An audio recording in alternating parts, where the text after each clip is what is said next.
About the organizational history of the Presbyterian Church last week. And the week before, we talked about its origins and its theology. Today, we're going to talk about its activities, mission, and evangelism, and so forth. So, as we begin, say a word of prayer. Good and gracious God, for the beauty of this day, we give you thanks. For the wonders of your world, we give you thanks and praise. Be with us now as we think about the commission you've called us to. We pray for all those who are in mission, near at hand and across the face of the world. Bless and keep them this day. In Christ's name, we dare to pray it, and all God's people said, Amen. Hallelujah. Amen. "Hey, this is too delicious. I have to." It is delicious. It is Persian. Of course it is. One piece, it won't kill you. Okay, so by the time of the Civil War, denominational structures were well in place. And of course, at the time of the Civil War, most major denominations, the Methodists, the Baptists, the Presbyterians, not the Episcopalians, split at the time of the Civil War. Over the Civil War, of course. And as we know, the Presbyterian Church formed the Presbyterian Church in the Confederate States of America. And then later, after the war, it became the PCUS, the Presbyterian Church in the US, which was distinguished from the Northern Church, which was alternately called either the Presbyterian Church USA or the United Presbyterian Church USA. And given the age of the people in this room, we probably grew up in the United Presbyterian Church USA.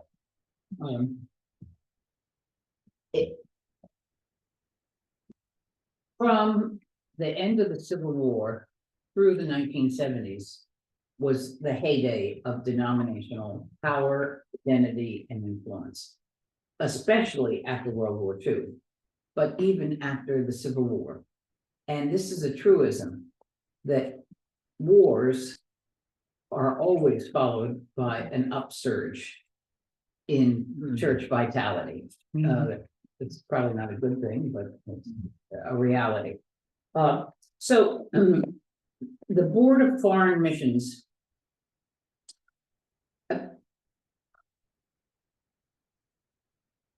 began partly over an argument, a really interesting argument. You know, the Bible says, of course, "Go ye therefore into all the world, making disciples of all nations." We call it the Great Commission. That verse, it's called the Great Commission.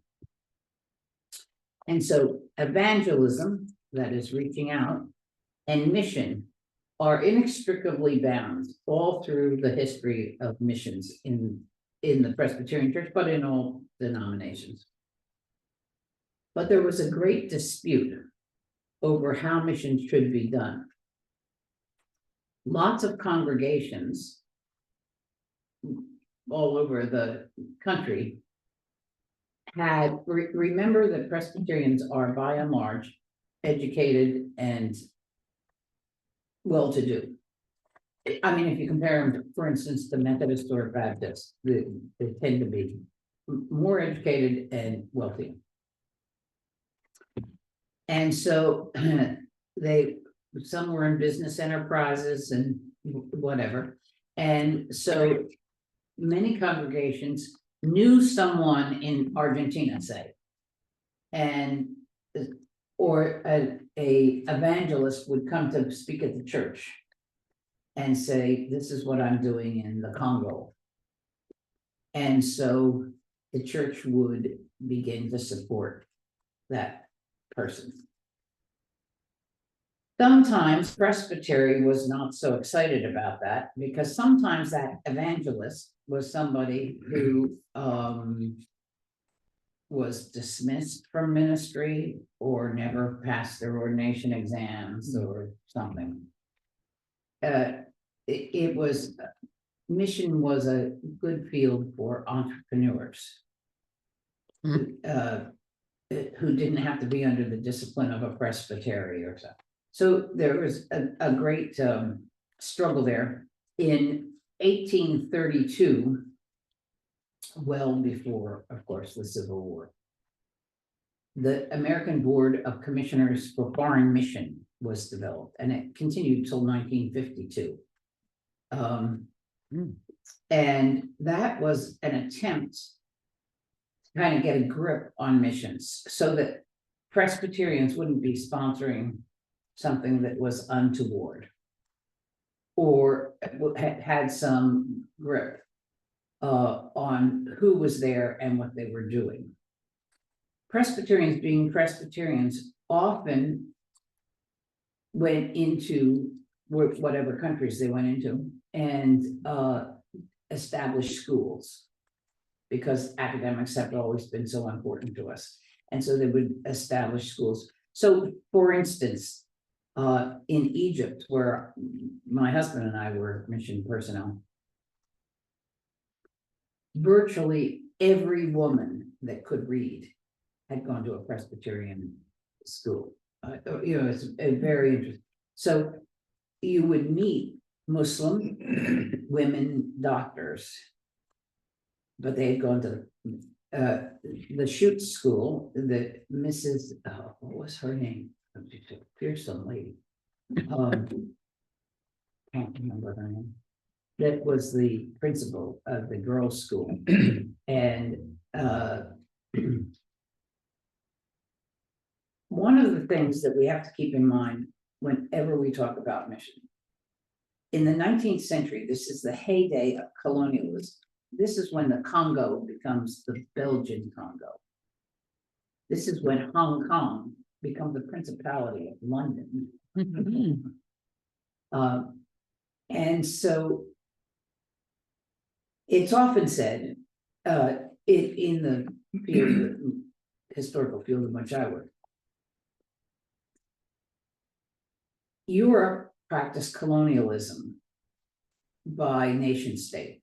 The Belgian Congo, the Dutch East Indies. They not only came there, but they named them after themselves. And it is said that the Americans colonized the world through business and the church. And I think that's a true criticism. And colonialism, as you know, colonialism has two sides. On the one, it does bring sometimes prosperity, sometimes sanitation, sometimes healthcare, sometimes education. It also brings exploitation, cultural insult, to say the very least. So for instance, in Egypt, because the Brits were there, all the bureaucrats were people who had gone to English schools, sometimes went to England to do university study. And so that helped fan the flames that were still tamping down today of Muslim resurgence and radicalism, because it's a cultural insult. Do you follow what I'm saying? And it's one of the things that's particular to Presbyterians. Presbyterians went into, or in the early days, that is in the 1830s, China, Korea, India, Brazil, the Congo, Liberia, Malawi, and Egypt. So these, I mean, this is pretty extensive. You touched on it last week, but who decided that those were the countries that they were going to go into? Wasn't there sort of a whacking up of who gets what? Well, we'll get to that. That's the 1910 Edinburgh Conference. You'll see it on your paper there. Is that why there's so many Korean? Presbyterian. Yes. And if you can predict, well, I can predict. You tell me where this Protestant Christian is from, and I'll tell you what denomination they are, and I'll be right 80% of the time. because they're what we call the comedy arrangements, and we'll talk about that in a minute. But in this early period, the real struggle was to see if we could get a grip on missions, because it was entrepreneurial and not always a good thing. For instance, in Hawaii is a very good example. Missions went from Yale University to what were then called the Sandwich Islands. And essentially took over the, Always disrupting. not at all. I think you're just in time for pumpkin bread. And I have that. well, you better get into it because it's very delicious. Thank you So much. All right, so we're talking about missions in the 19th century, and one of the things that, remember, transportation has really flourished in the 19th century. I mean, there are railroads in parts of the world that didn't have them before. Ship travel is much more reliable than it used to be. But in the Sandwich Islands, a group of mission people from Yale University went to Hawaii, and in rather short order, decimated the population with diseases they had no immunity. Took land ownership of the most valuable properties. If you go to Hawaii today, visit the Punahou School. President Obama went to the Punahou School, the very elite prep school, the only elite prep school in the islands. But it just, a wonderful location and so forth. Took over the pineapple trade. Now, you can argue this a lot of ways. On the one hand, pineapple was an unknown thing in Europe and in North America. It was just a local fruit. Taro and pineapple, fish were the sort of diet of the islands. Well, these missionaries, the way we like to say it is they did well while doing good. And they became very, very prosperous. And that, but again, at a great calamity to the local cultures. So the denominations decided they had to do something about this. And so by 1832, they established this was a very highfalutin name, the American Board of Commissioners for Foreign Mission. I mean, that does sound very authentic. Now, one of the other things that is going on here, and I was in Egypt and Lebanon. In Egypt, the presence of the Presbyterian ministers, missionaries, predates the presence of the United States State Department by about 40 years. In Lebanon, by about 50 years.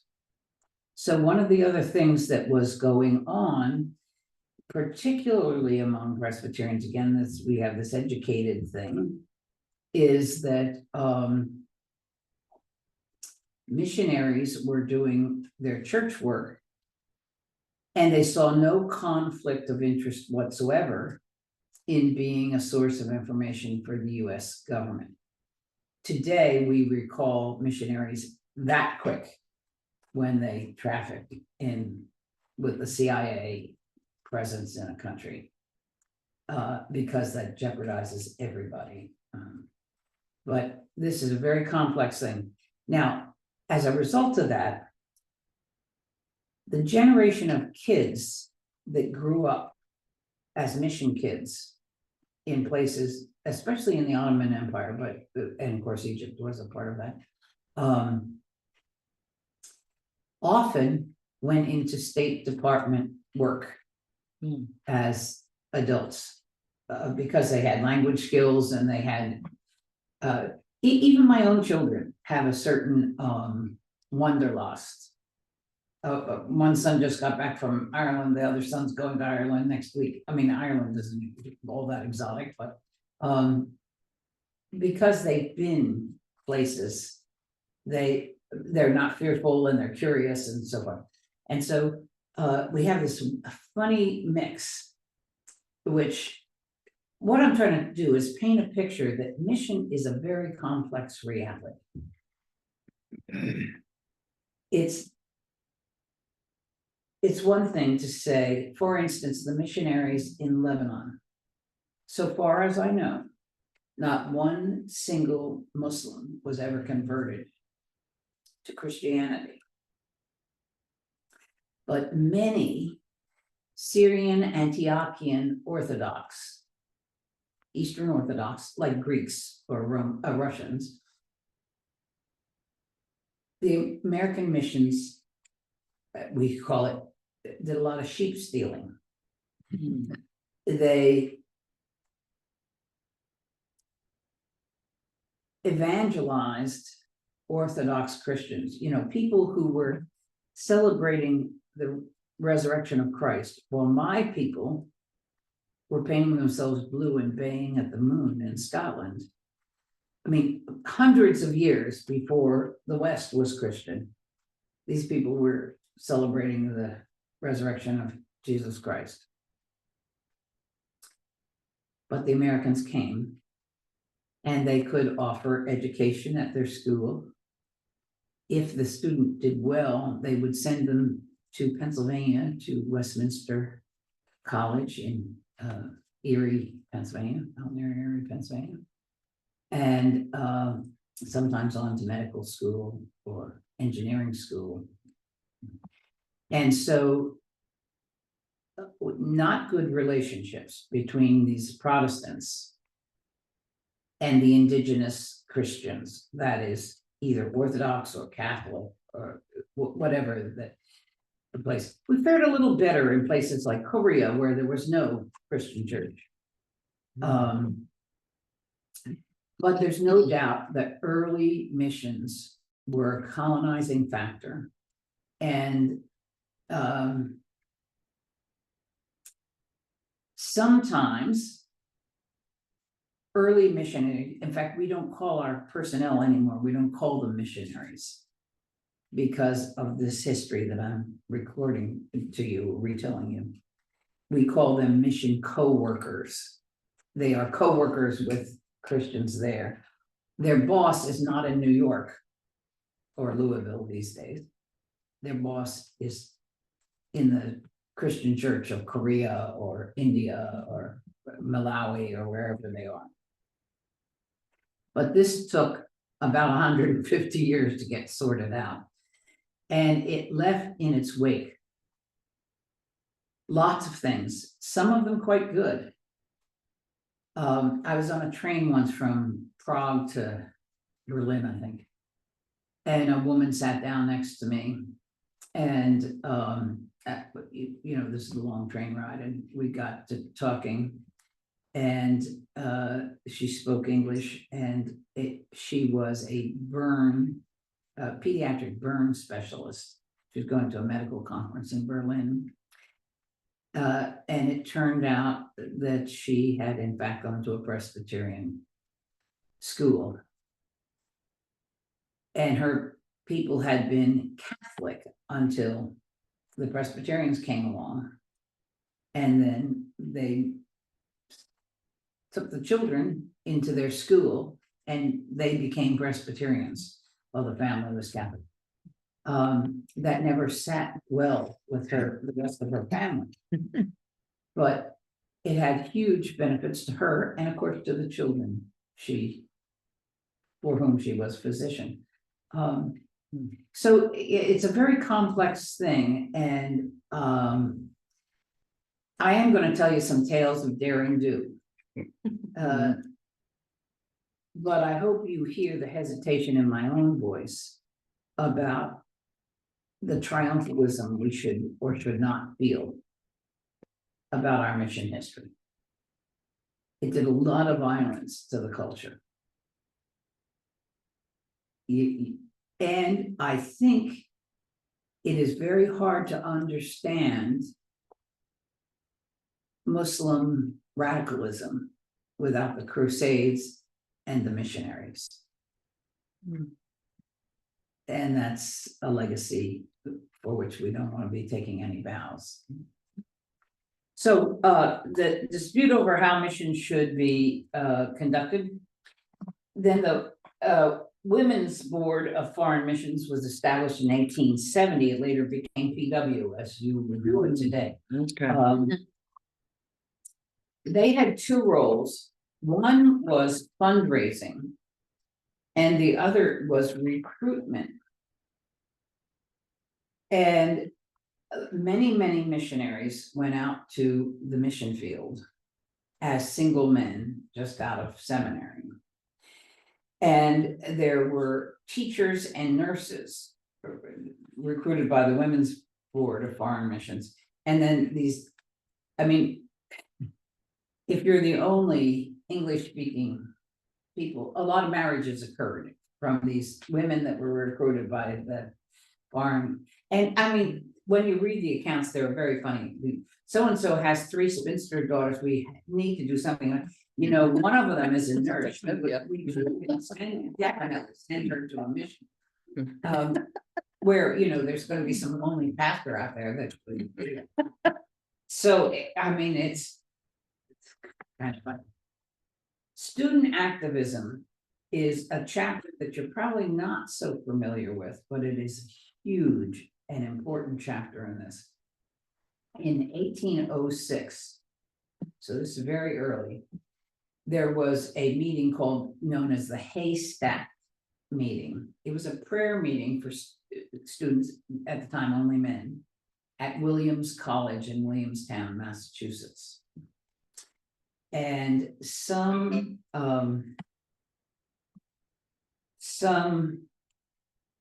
40 or so students were convinced in this prayer service. You know, think of an emotional prayer service. You probably have been at one of those sometime in your life. Committed themselves to go on mission. And some of them went to the west of the United States. So in fact, Grinnell College in Iowa was a direct result of the Haystack meeting. And it is sort of like Williams College, except it's in Grinnell, Iowa. Others went to the South Pacific, including the Sandwich Islands, now known to us as Hawaii, and to Fiji. And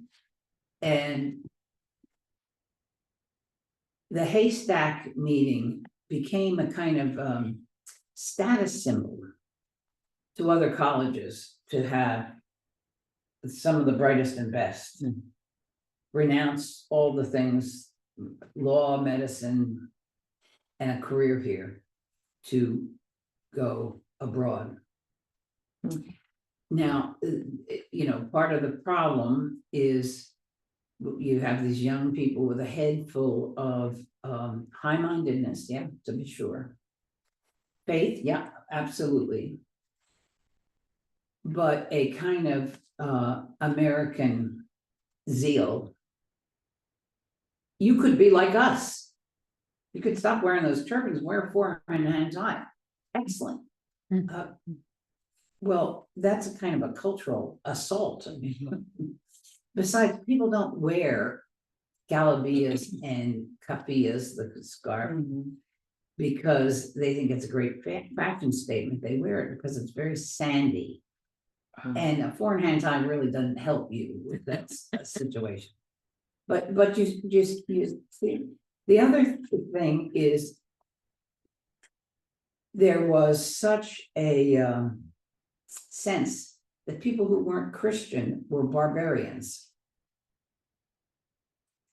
These are not ideas that we so much affirm today, but in that era,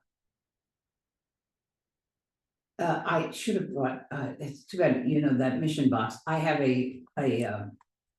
when I was pastoring in a little church in Scotland, I found this mission box. It's like bank. It's a little wooden box. And it shows how many Mohammedans there are in the world versus how many Christians. And painted on the side of this box, and the box has a slit to put coins in. Because they would collect monies to fund missions. So that this ratio of Mohammedans to Christians could be rectified. Well, so missions are a very complex reality. It is true, they also brought sanitation, transportation. And as I say, they often missions serve the kind of purpose that the State Department serves today. To make the governmental information available. So then the student activism goes on, and later on, now on the timeline, we're jumping around a lot because it just doesn't fall into a neat chronology. In the 1870s and 80s, after the Civil War, of course, was the heyday of Dwight Moody, and I'm sure you know this name. Moody Bible Institute in Chicago is named in his honor. He was an evangelist, and he had a passion for telling the good news to those who did not know it and did not believe it. And he was a Baptist by persuasion, but not affiliated with any denomination. He was like Billy Graham, he was his own agent. And Dwight Moody also was very interested in student activism. And he would lecture at colleges and so forth to encourage people to forswear worldly wealth and to go into mission. If he had never made any more disciple than this one that I'm about to tell you about, he would have been a success. One of the people he evangelized was John R. Mott. John R. Mott was a Methodist. John R. Mott was a phenomenon. Just an incredible reality. And if you have interest, Google him and you'll find out lots about him. He wrote a book called Evangelizing the World in This Generation.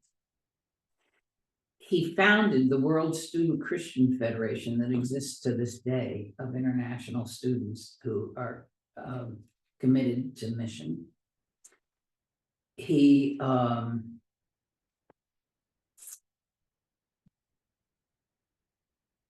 worked for the YMCA, did John R. Mott.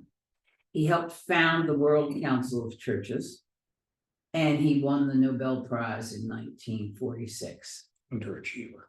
Yeah, yeah, he's a real backbencher. Right. The Peace Prize, you mean, the Nobel Peace Prize? Yes, yes. So student activism is a very big part of this.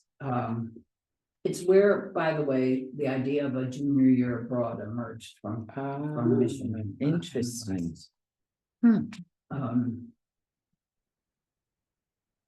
But I want to keep reminding you that there's a certain cultural arrogance to, I'm coming here to teach you the right religion, the right education, the right way of living. And so this was a kind of a ticking time bomb that was built into mission. And it will finally explode, as we'll see as we go along. In 1910, all this chaos and not a little bit of anti-Semitism, Catholicism, led to what's called the World Mission Conference in Edinburgh. There were two prior conferences, one in 1888, I think, in London, and one in Paris a few years earlier. And in 1910, Edinburgh, 2,000 representatives of churches all over the world, mostly Protestant, in fact, all Protestant churches, came together and they agreed on several things. One, that they were Protestants and they saw no difference between the medieval Catholic Church and the contemporary Catholic Church. So they felt that the Catholic Church of their day was every bit as corrupt as the medieval church. With the exception, they knew, even they knew, with the exception of the Jesuits. And in fact, the Jesuits were making them very nervous because the Jesuits were being very successful. They were developing excellent schools and developing excellent graduates. And so that was making them nervous. The other thing that called this crowd together was that they were sometimes competing with each other in ways that were undignified and very expensive. So that, for instance, in let's say Addis Ababa, you'd have Lutheran Germans, American Presbyterians, and maybe Swedish Lutherans, all trying to set up a mission in the midst of a Muslim country that wasn't so eager to have their new religion anyway. And they'd fight over territory, I mean, literal physical territory, but also fight over like, no, she's our member. We evangelized her. So they decided they had to have some division of spheres of influence, and those are called the comity, C-O-M-I-T-Y, comity. You see it there, the comity arrangements. Now, the other thing that, of course, happened when they got together in Edinburgh, it's really hard to overestimate the importance of these 2,000 people and where Christianity went from there onward.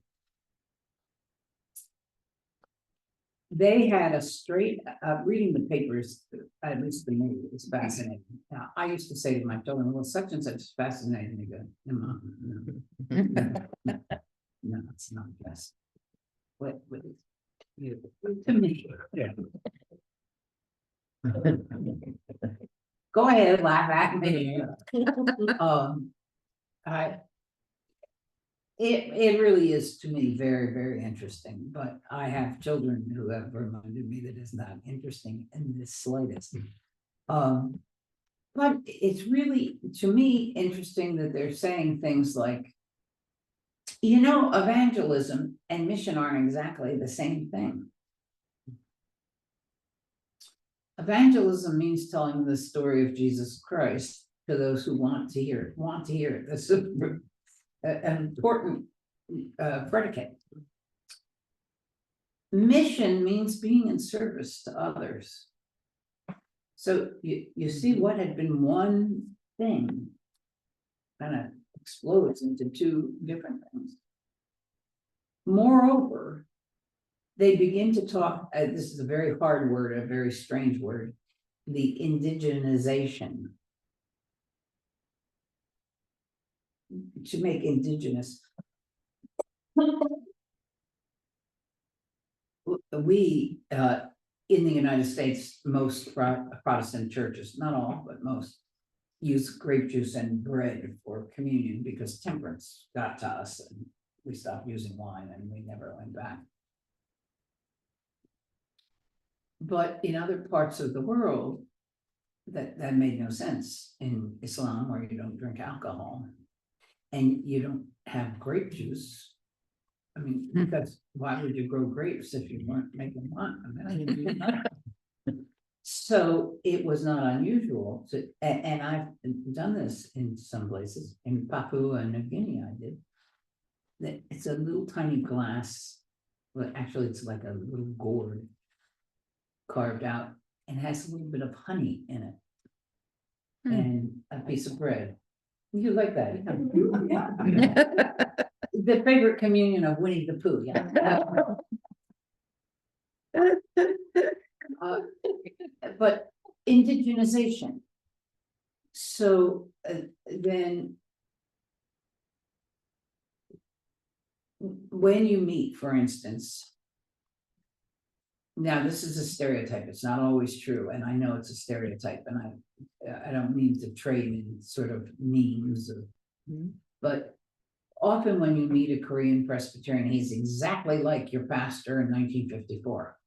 Because that's what we sent. And so they learned how to be Christians in 1954. And so you hear those same kinds of things. All the pronouns are male in prayers and in hymns and so forth. And there's a kind of an old-fashioned kind of cadence to the English. Well, these are issues that strike against indigenization, letting the church become authentically Liberian or Egyptian or Lebanese, as opposed to conforming to what we're doing in New Rochelle. It's a hard. One of my favorite stories is the story of Betty Polkingham. She went to an African mission, and when she was a very young girl, and yes, indeed, married a pastor out there, and was there for 50 or 60 years, and then they went home.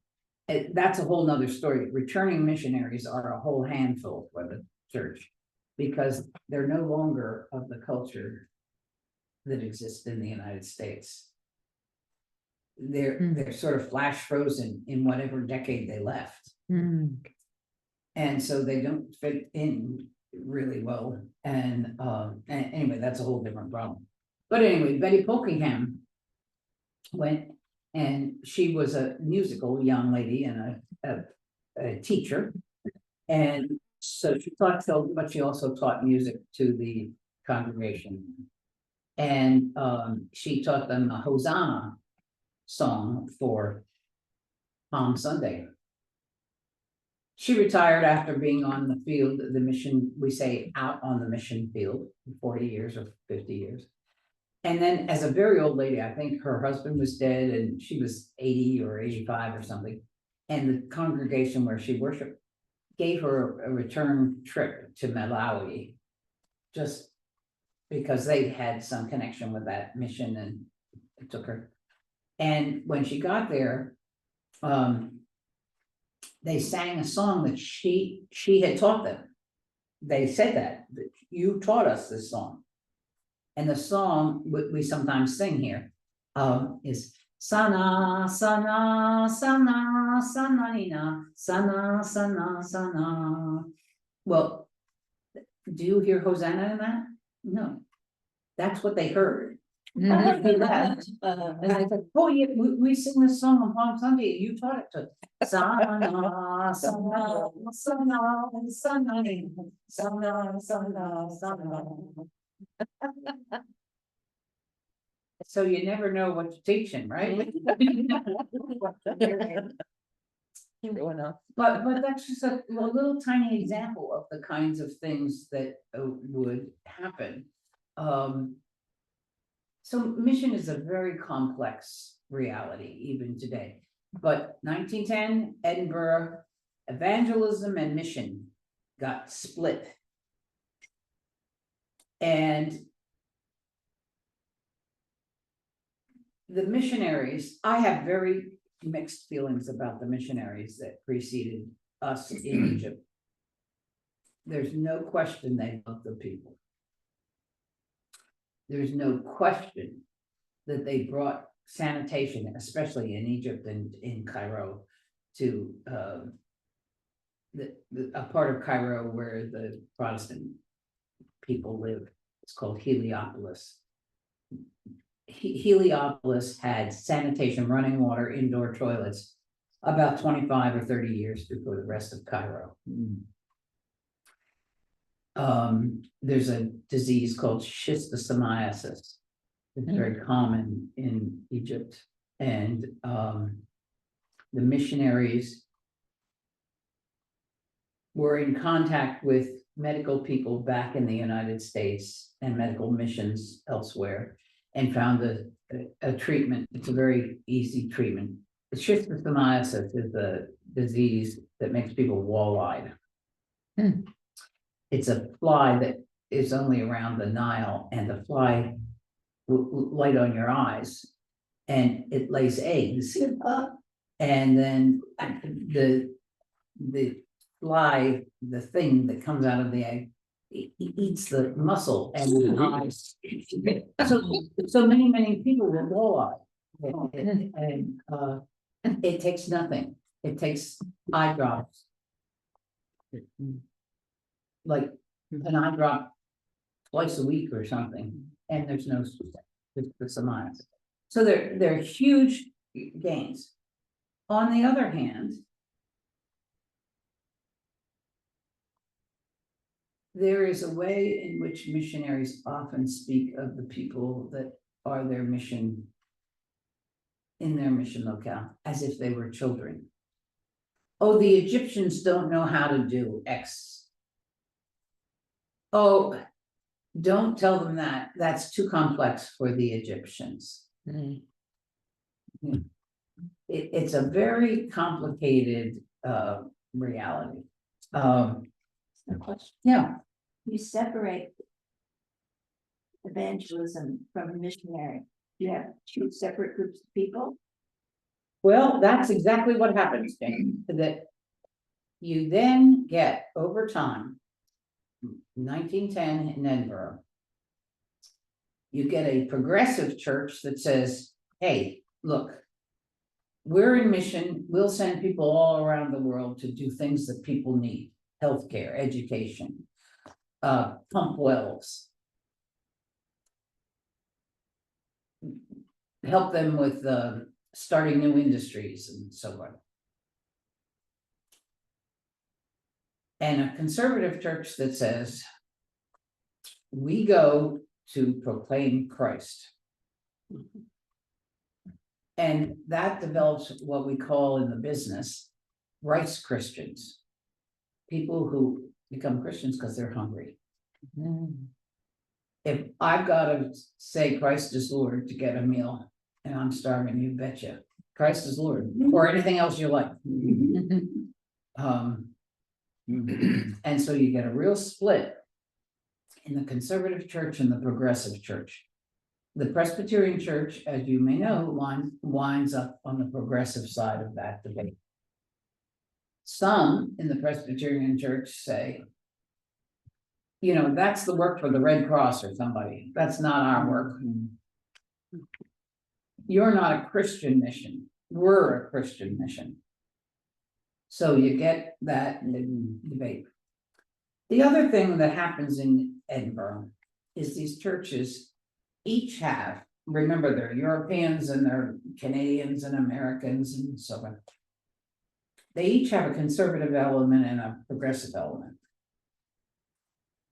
And they say, especially on the progressive side, you know, we've really got to cooperate here. So they have the comedy arrangements. But they say, we have to meet regularly, because look at all the good that has come from us meeting here. We've put on the table the issue of indigenization. We've talked candidly about what we're doing and how we're doing it. And so I think any credible historian would mark the beginning of the modern ecumenical movement to 1910 in Edinburgh. The World Council is not founded until 1948, but that's only because 2 world wars intervened and they could not meet. And their armies were killing each other, so they couldn't meet. Is this making sense? Or again, am I boring you silly here? It seems to me like the mission side of it was evangelicalism by action, whereas the other side was evangelical by the word or Bible. So we're not going to do it for you. We'll tell you that what you should be doing, Yeah. as opposed to here, let's clean up for you. Yeah, well, you're exactly right, Todd, and so that is often Figure it spoken of. Ginny, Todd is exactly right. All right, on this. I'll take you, Eileen.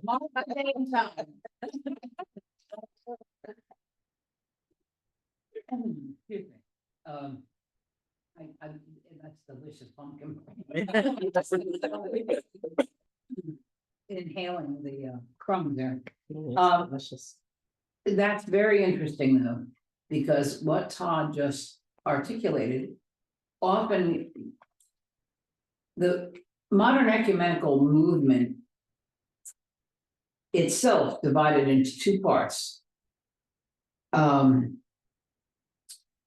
One was life and work, and the other was theology. And the one proclaims the gospel in deed, and one proclaims the gospel in word. Or as we came to talk about it in the ecumenical movement, mission unites, doctrine divides. And very, I mean, one of the things I love about this group of people and this class is that you're so sophisticated. I mean, I'm talking to you the way I would talk to graduate students in the seminary. Sorry. So these are very serious problems, and they go on today. Some years ago in a church that I know and love, there was a practice of sending shoe boxes at Christmas. Yeah. And they were for Franklin Graham. Well, you might as well send a loaded gun. Those shoe boxes are given to people who are starving if they will confess Christ. How could we not know that? Yeah, how would we know that? What's that? Yeah. Samaritans. Samaritans. Yeah, Samaritan's Purse is one of the most exploitative, unprincipled things on the mission field. I mean, it's terrible. And it works because it all sounds so nice. Take this little shoebox, here are the things you put in it. That gives them a carrot. And their stick is, you get this when you confess Christ. Well, that's an anathema to the Presbyterian mission. How could we have done that? So Stuff with that for years. Yeah, we ages were so young. I mean, I know, like 2 to 4. Yeah, I mean, how could they expect a 2-year-old? I guess it's the parents. The parents. Well, will have to- absolutely. You can learn Yeah. a lot when you're 2. Well, that's then right. it stays with They them have forever. to be carefully taught. Yeah. If you remember that. Right. But when you go into a place, think of Gaza today. You went into Gaza. There are people who every day go out and search for something for their family to eat. A crust of bread, some chichitas, garbanzo beans, or some olives or some dates or just something for their family to eat. And you arrive and say, we're having a revival service, tell you the story of Jesus. Come and bring your children. And at the end, they give out these boxes to the children. And if it were me, I'm just talking about me, that I don't call myself a Christian, but I say I try to be a Christian. I don't mean me theoretically, I mean me personally. If you said to me, your starving children can have food, I'll say anything you Yes. want me to say, because I'm their mom, that's my job. Right. Right. And I don't fault anybody for doing the same. if you want me to, burn my socks in effigy or something. And tell me it's a sacrament, okay, good, but you feed my children, right? And so this is how it happens, and it doesn't say all that ugliness in the thing that you get. No. Anyway, I by happenstance was the pastor of this church that I'm describing for a short time through some other calamity. And I said, well, this is what we do. And I said, well, could you please rethink that? I mean, I could hardly stand to be a pastor of a church that participates in this. I mean, this is, well, they asked, and so, but that's just one example that you are familiar with it. And so that's the kind of these indigenous concerns, always important. So we've got the Board of Commissioners, we've got the women, we've got student activism, which goes on and on and on. And in fact, the WSCF, World Student Christian Federation, that John Armont founded, was the inspiration for the Peace Corps. Sergeant Shriver had known of had been a participant in WSCF. I think he went to Amherst or Williams, I can't remember which one, but went to one of those, and he was a part of WSCF, and so said, gee, the government should be doing that, and that's where you get the Peace Corps. All right, let's talk about national missions for a moment. The Board of National Missions wasn't established until 1897. After the Civil War, there was, again, remembering that war often leads to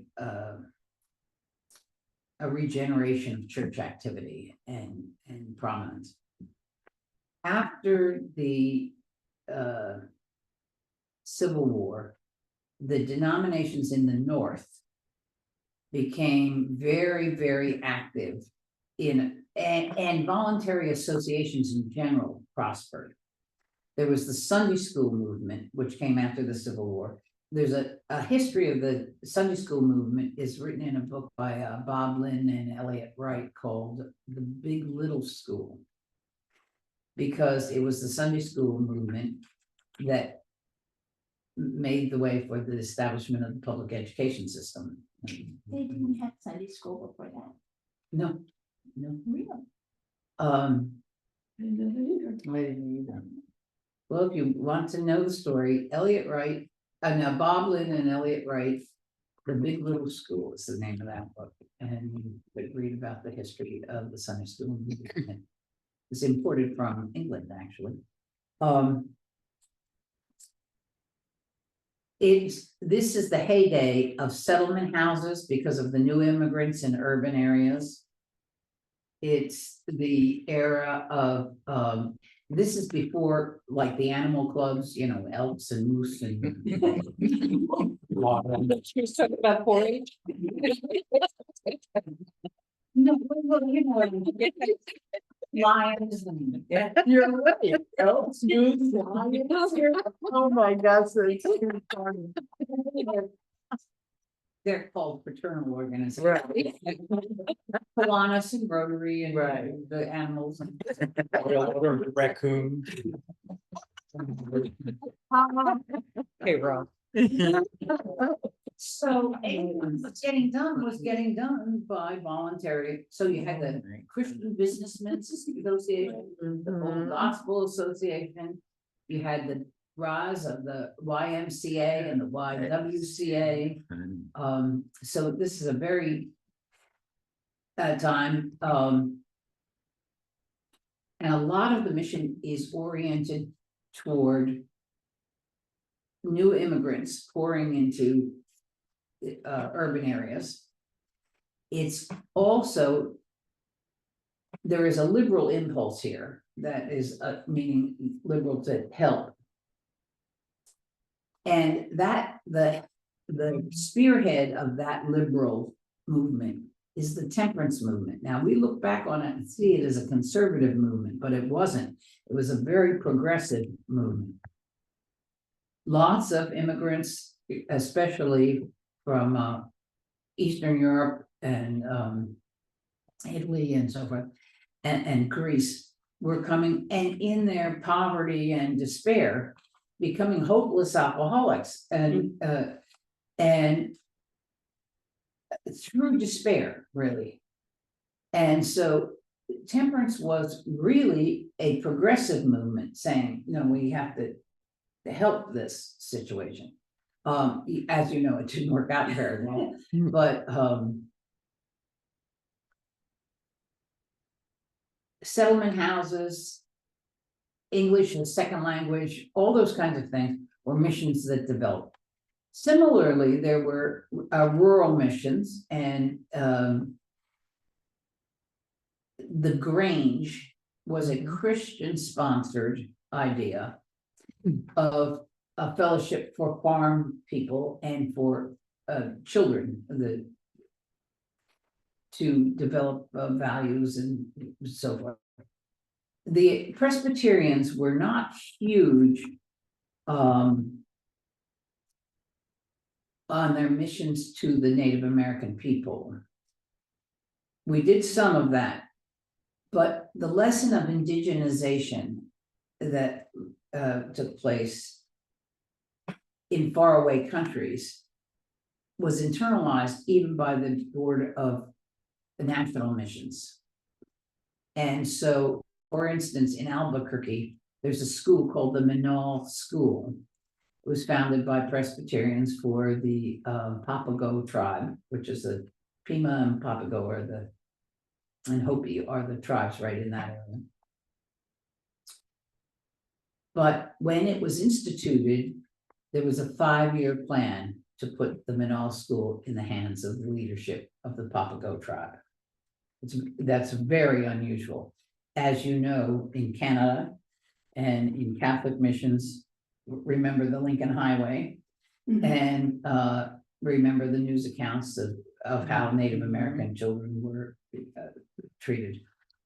So the Sunday school movement, camps and colleges, we talked about colleges last time, but student chaplaincies and getting students on their spring breaks and their summer breaks to go on mission trips, I did very that. popular.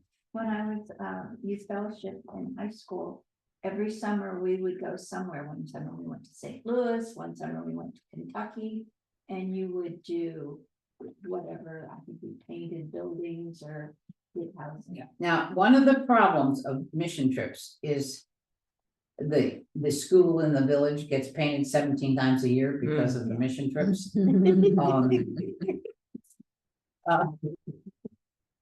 Kind of misses the point, you know, doesn't quite hit that target.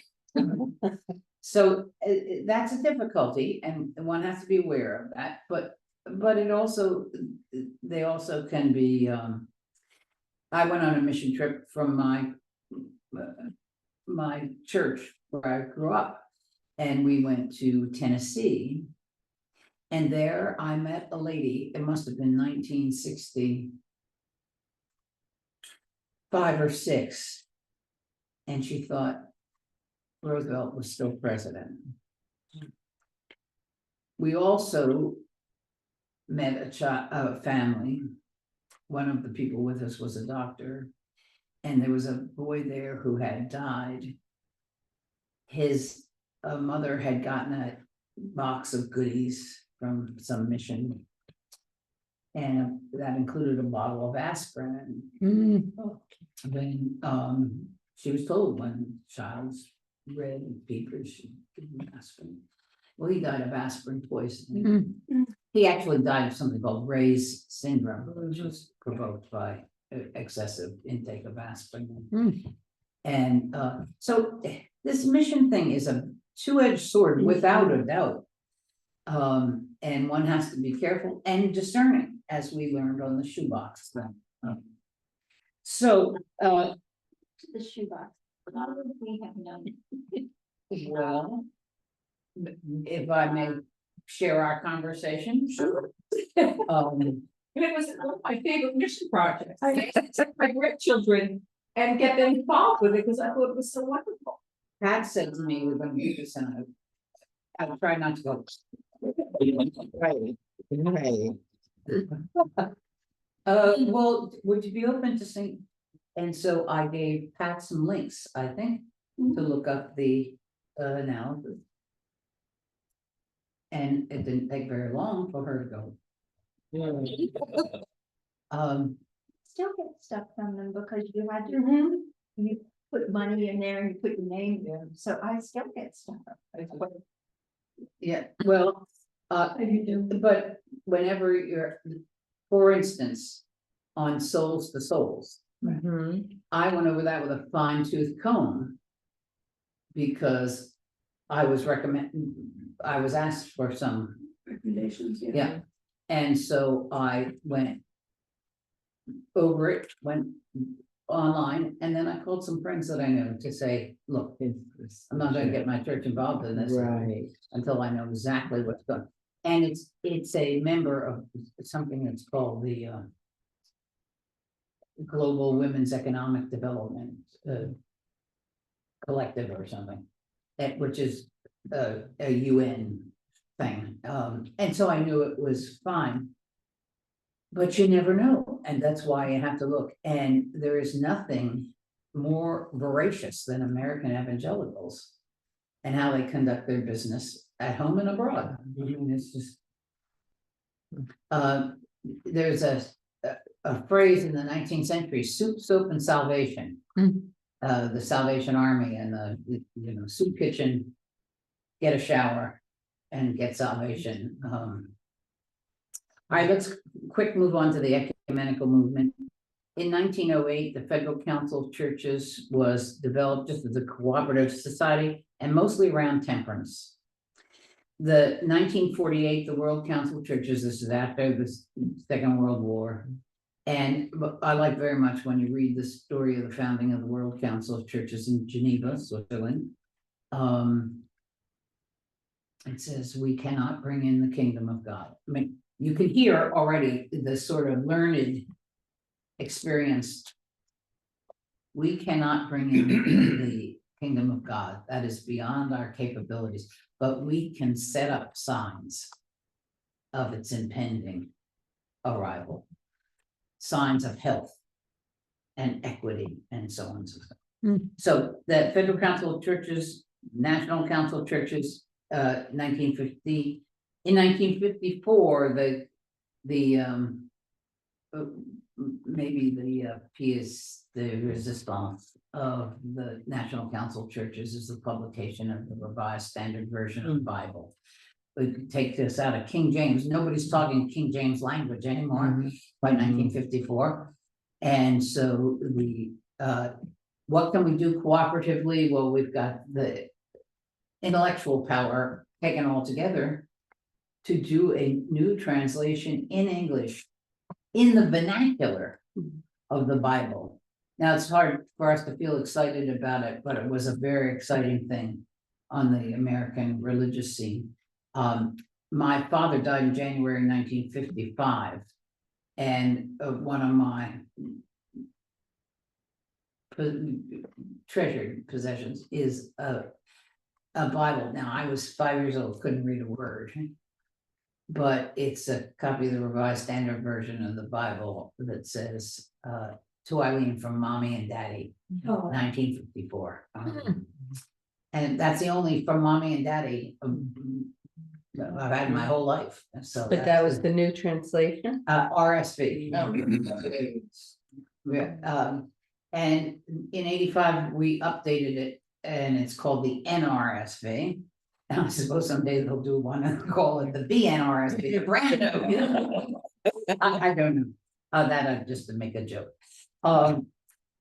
No church worldwide has been more in the leadership of the modern ecumenical movement than the Presbyterian Church in America. Eugene Carson Blake was the second general secretary of the World Council of Churches.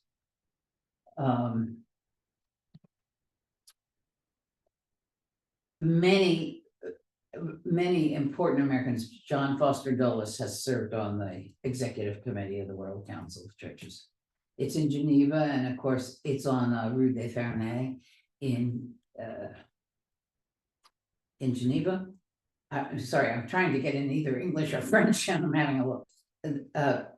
Ferney Street in Geneva, or Rue des Fernets and Genève.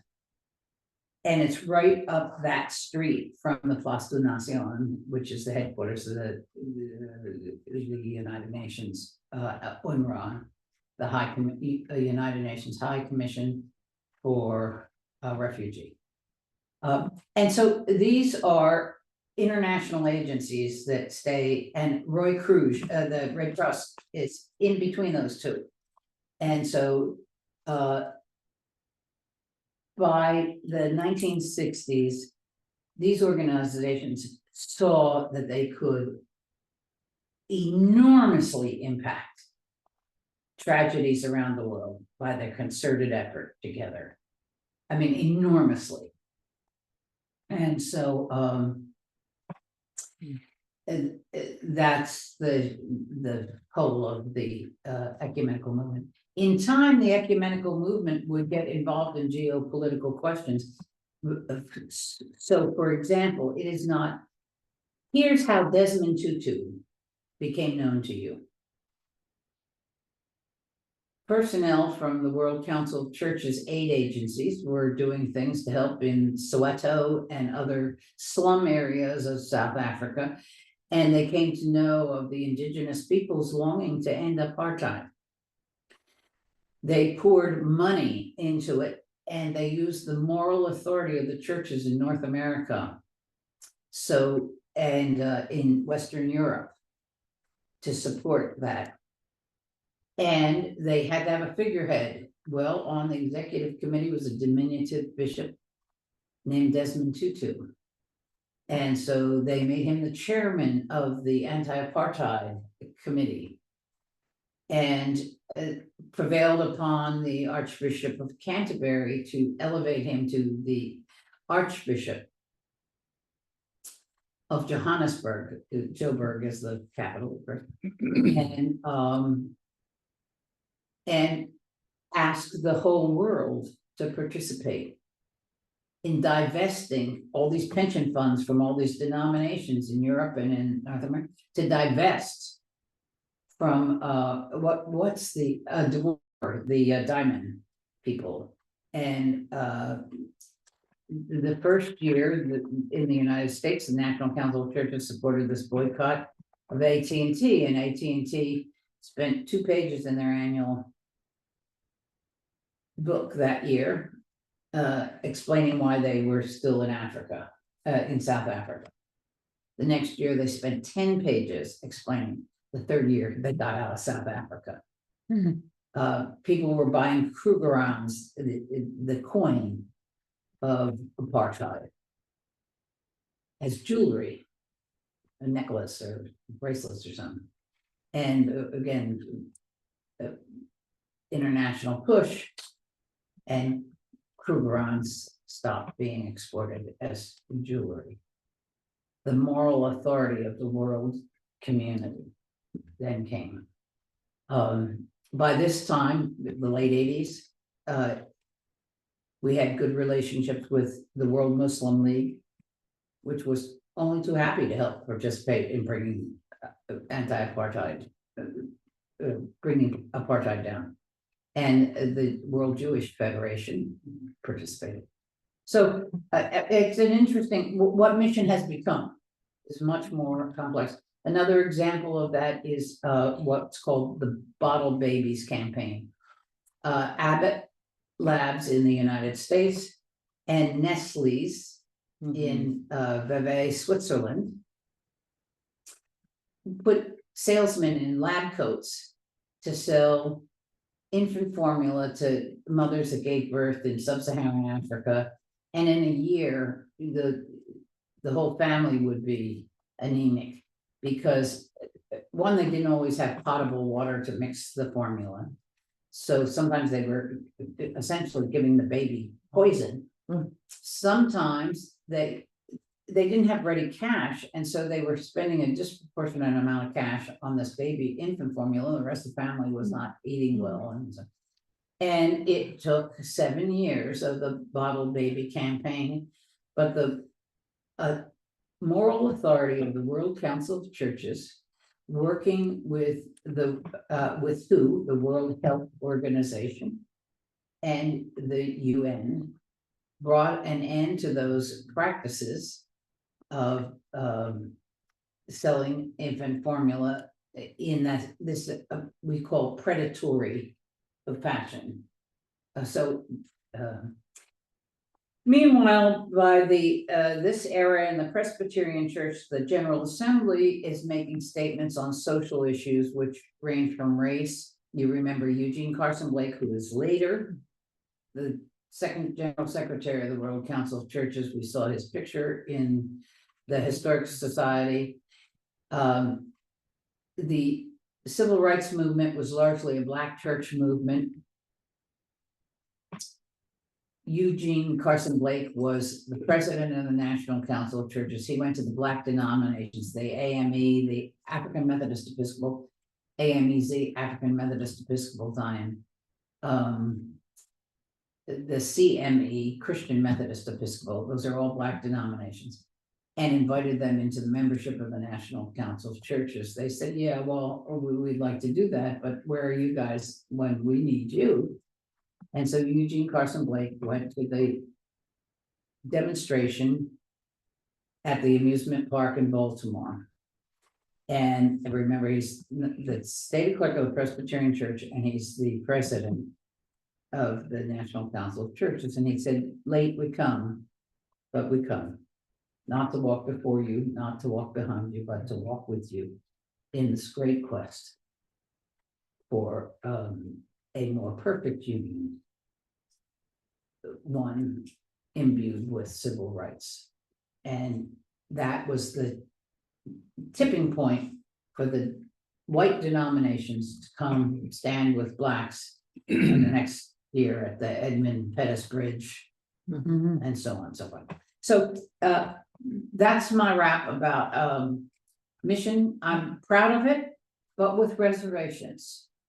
And know that when I've talked to you about my role at the National Council of Churches, sometimes I refer to it as ecumenical diplomacy, which it definitely is. You know, we have to work with the agency there, the State Department, and so forth.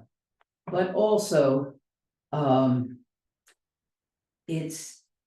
never thought, I can remember speaking places and people say, well, do you ever miss ministry? It is ministry. You know, what's wrong with you? It is profoundly ministry.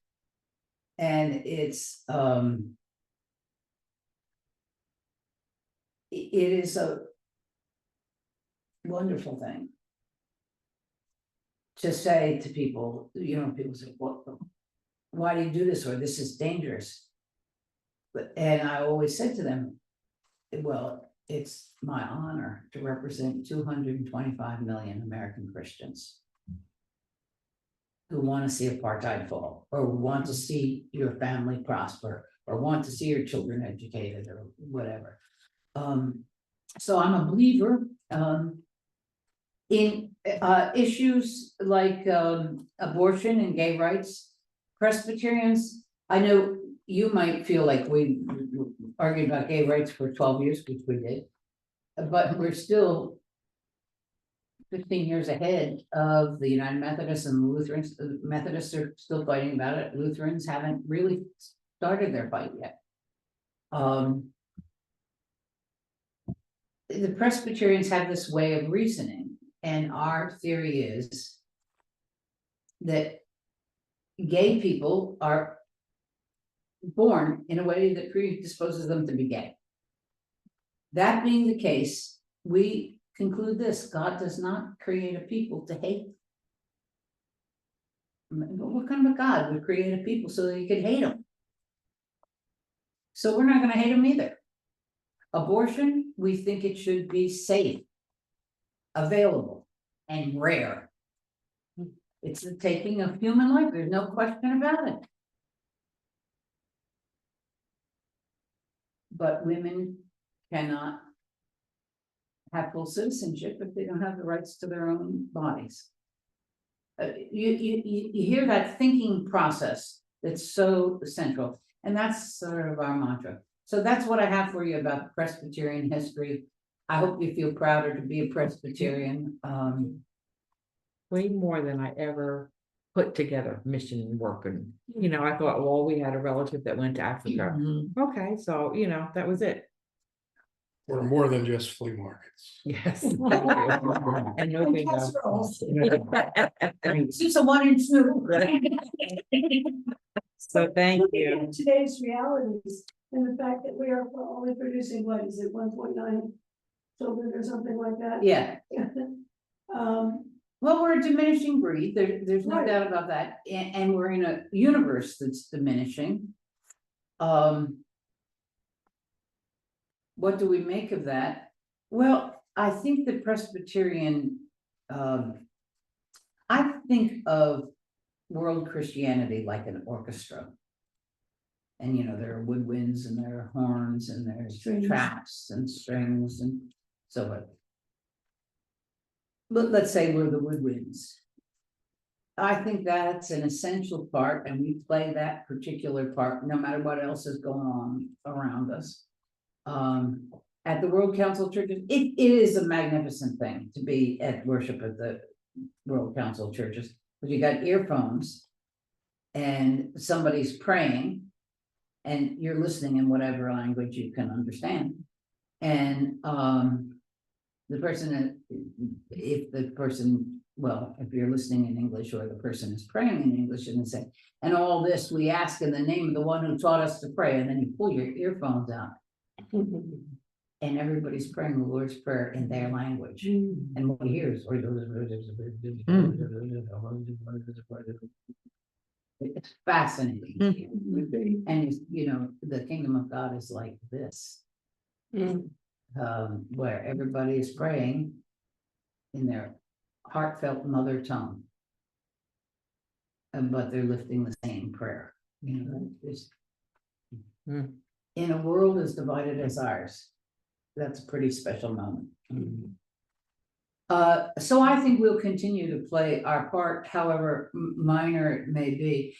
This idea of numbers is an American fascination. The rest of the world doesn't keep membership statistics. And they think we're a little odd that we have some fascination with sport. Well, I think that was the whole thing with the evangelical, not evangelical,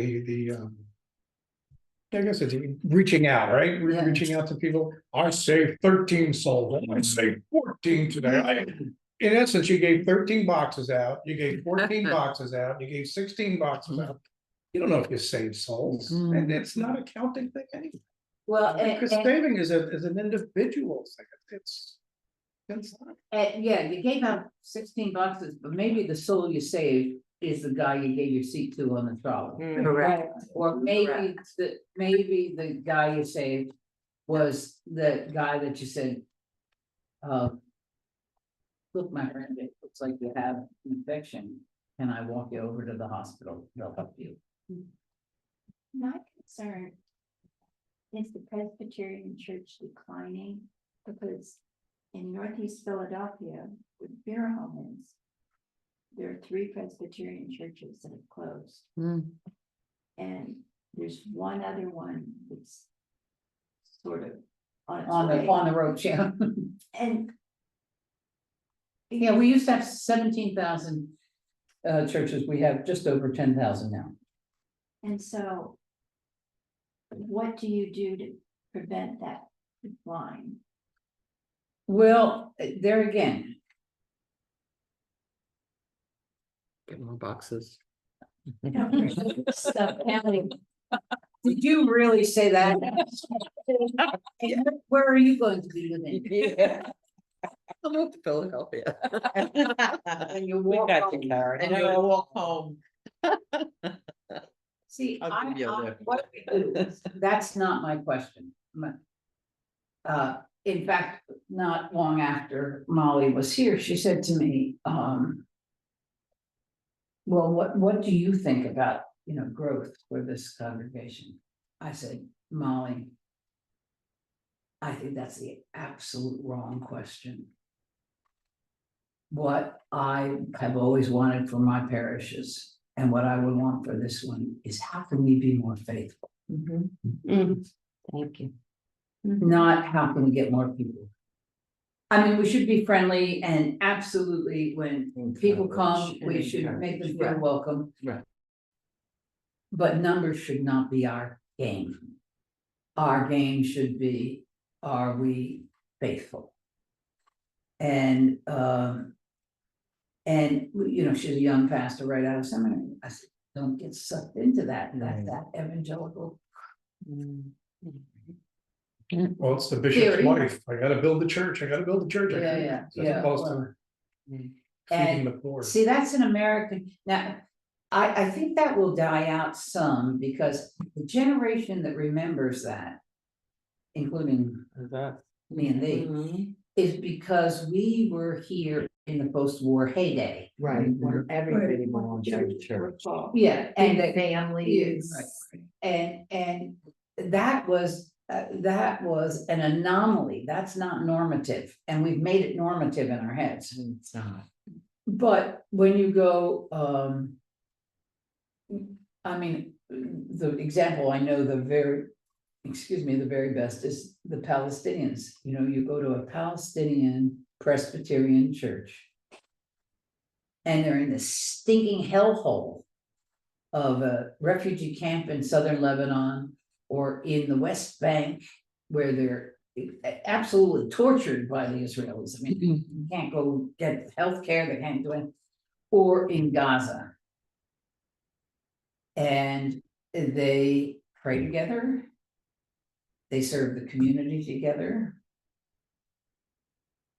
They don't get any bigger because people are, when they can, fleeing to the Gulf Coast, the Gulf states, or the United States or Canada or wherever they can get a visa.